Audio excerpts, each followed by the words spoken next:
Hey guys,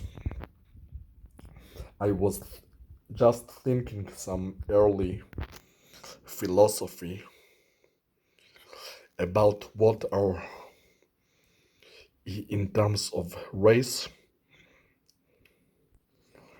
um, the what makes the best looking and the most attractive males and females.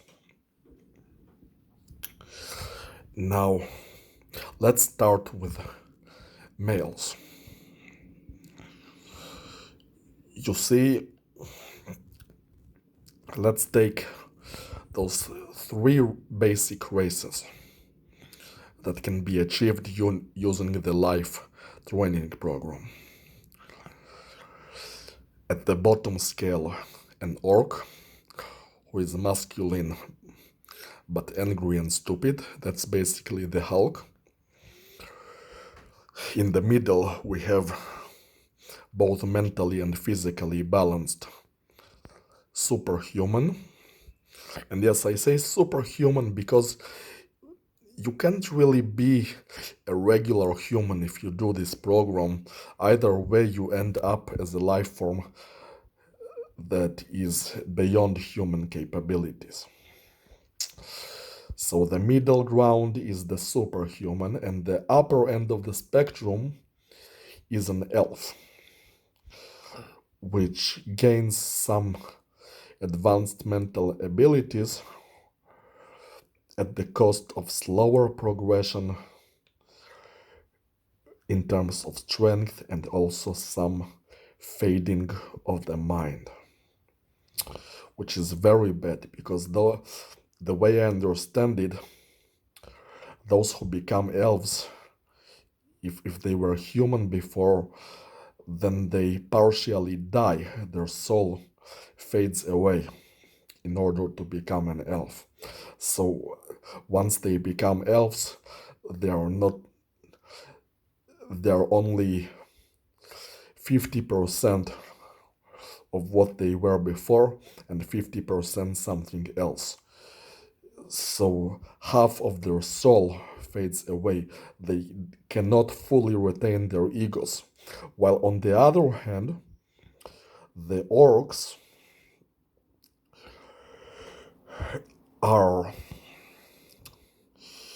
not faded,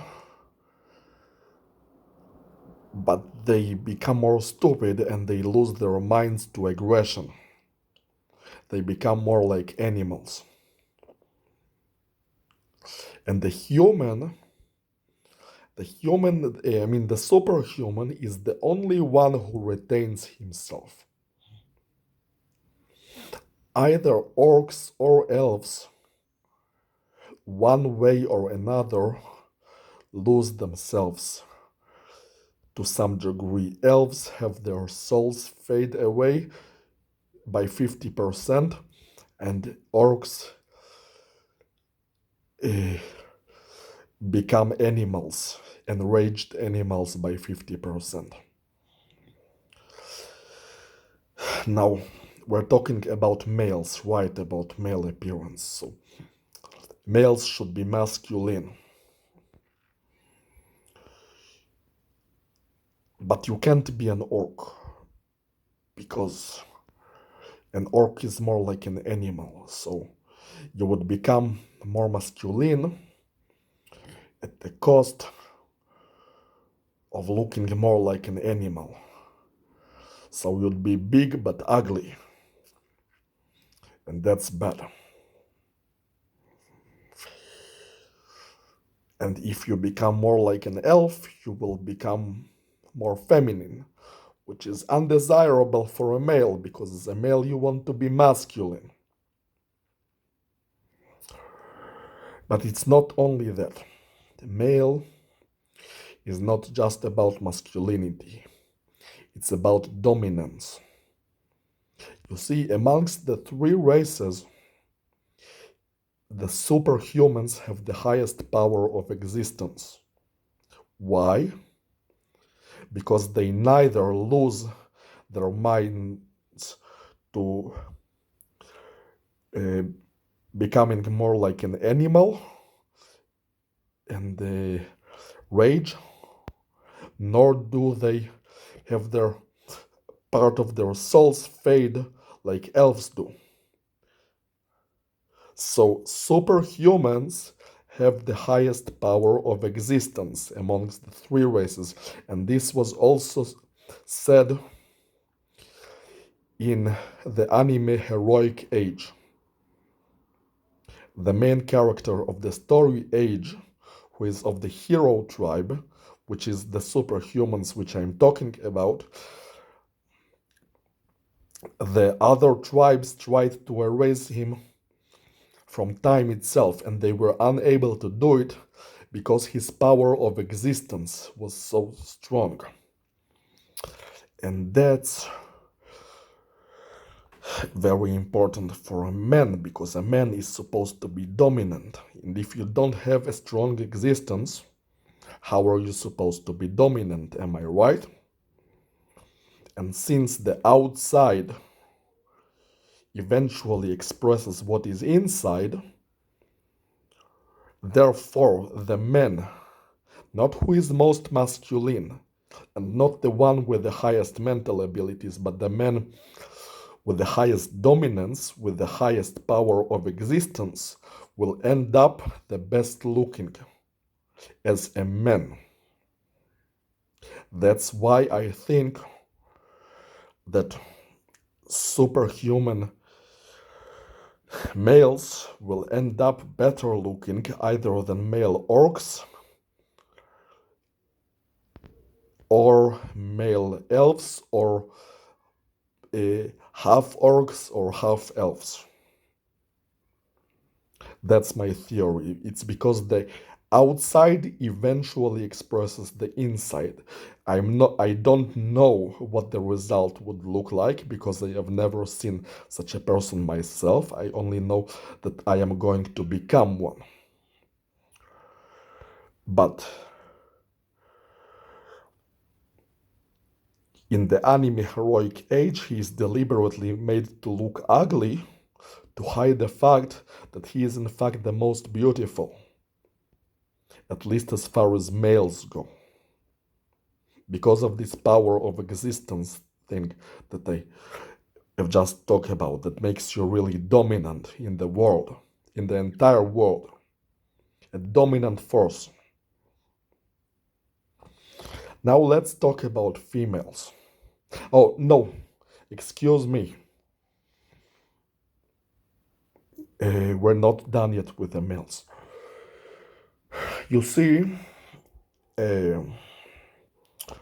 superhuman is eventually meant to become a Saiyan.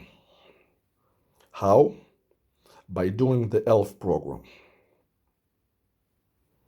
That's how it works. If a superhuman does an elf program, the elf program, he doesn't become an elf, he becomes a Saiyan instead. And a Saiyan is the best in every single way life form out of the four. It's the smartest, strongest, fastest, most durable, and possibly also has the highest power of existence. No, actually, you know what? Maybe the superhuman still has the highest power of existence, but he has then a problem. If he keeps doing that, he would become a giant man. He would become a transformer size. You see, that transformers, they use the superhuman program, but they become too large to not become the size of a building. You have to do the elf program in order to become a Saiyan. So you are just as strong, but your energy is more condensed. And since a Saiyan is a higher life form than a superhuman, then you end up looking even more beautiful. Therefore, as far as males go, superhumans and then Saiyans must be, logically, the best possible looking male person. Why? Because of this power of existence thing that comes from the heart and the soul. And then eventually it expresses on the outside. It shapes your appearance. And you know, it I just thought about it today that it's not only in heroic age that the true beauty of the aged person is masked. That in Dragon Ball 2, Saiyans are deliberately shown as part monkeys. They're shown like they're a lower life form, when in fact they are the best life form. And what I'm trying to say is that real Saiyans must be extremely, extremely good looking and attractive. That their appearance must exceed to a very high degree what we see in the manga and the anime. That they deliberately mask it so that not everyone would want so much to become a Saiyan. That real Saiyans must be exceptionally, insanely good looking, like super handsome and masculine at the same time, not to mention powerful, smart, intelligent, like really the best possible life form. I mean, before they become the Super Saiyans and so on. Yeah, and that's about men. Now, with women, it gets a bit tricky. And this was kind of brought to my attention by Vegeta. Because Vegeta said that female Saiyans are ugly. There were those Saiyan girls in Dragon Ball Super who also turned to Super Saiyans, and he called them those ugly female Saiyans. Now, why would he say such a thing? Well, you could say that maybe they are beautiful, but like they deliberately said that so other people would not think that they're so beautiful. But maybe for Vegeta, a Saiyan, not to mention Super Saiyan, female Saiyans aren't as beautiful as, for instance, a different life form that is more feminine.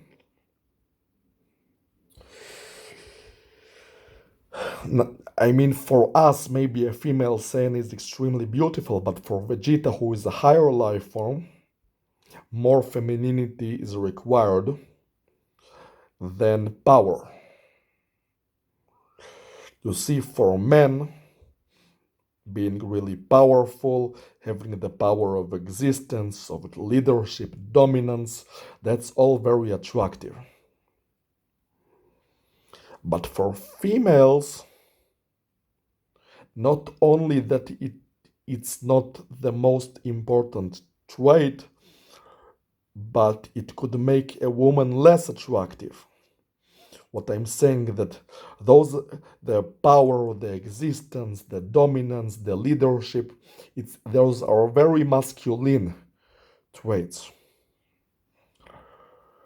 But a woman who wants to be in power, or a woman having any power altogether at all, for a man is not that attractive.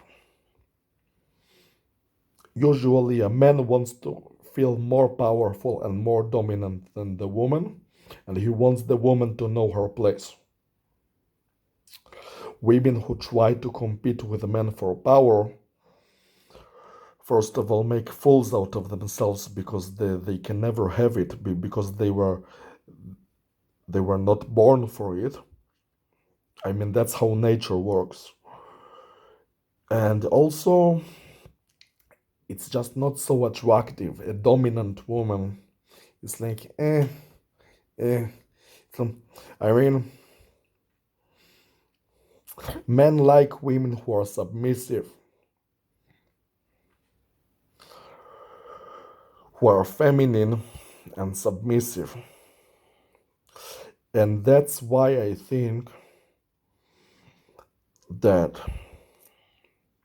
unless that woman is a member of your family whom you care about very much and you want them to retain 100% of their personality and ego,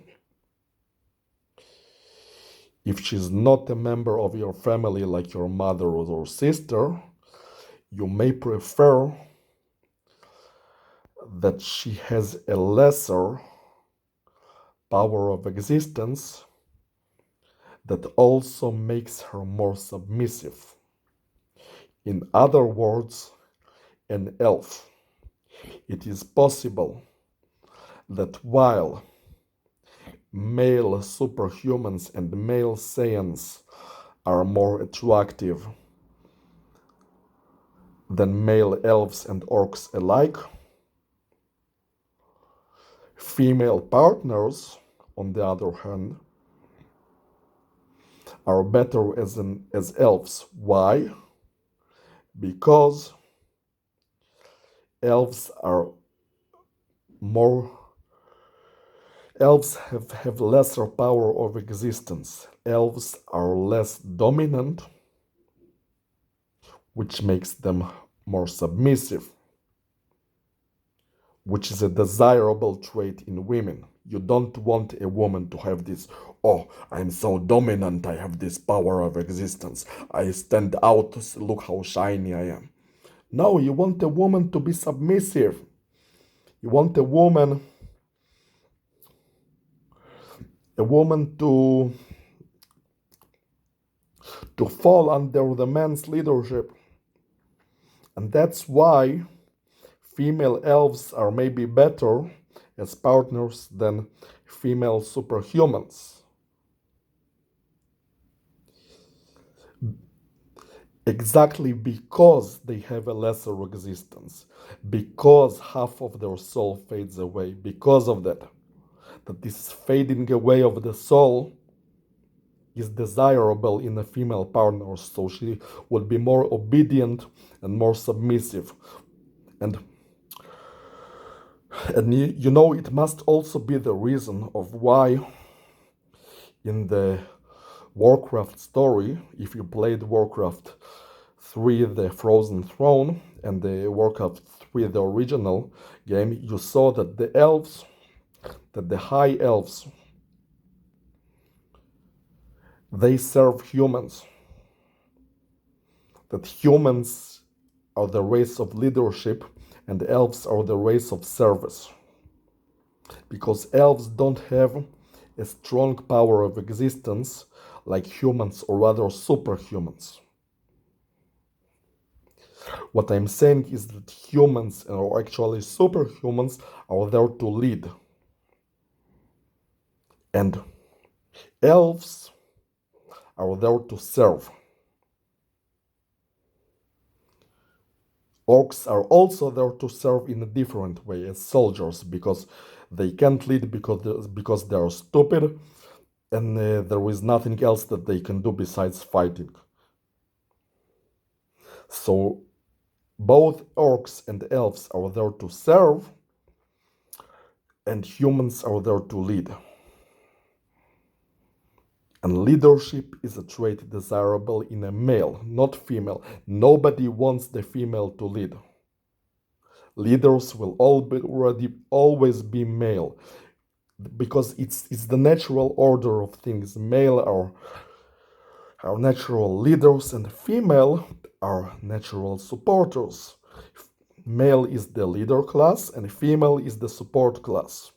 Therefore, an elf woman might be more attractive than even a female Saiyan, because a female Saiyan would be all dominant and strong-willed. But that's exactly what might be not unattractive in a woman, this dominance thing. While an elf woman would be very feminine, and yes, she would be very laid back. I think there is a reason, you see, of why in World of Warcraft the orcs, who are more like animals, they lean forward, the humans they stand upright, and the elves, both male and female, they lean towards the back. She would be. Oh damn! I'm out of time. Fuck. Oh no, I'm not out of time. There is another minute left. So she would be laid back. She would not be aggressive at all. And that's an attractive trait already as is, because who wants a woman to be aggressive like an animal? You want her to be chill, you want her to be relaxed. But she would be submissive. She would be a submissive feminine elf. Therefore, I am thinking that male should be superhuman and then become Saiyans, while females should be elves, and then God knows what the evolution of elves is. So male should be more human-like, while female should be more elf-like, because humans are leaders and elves are servants, and they're more feminine too. That's my thoughts.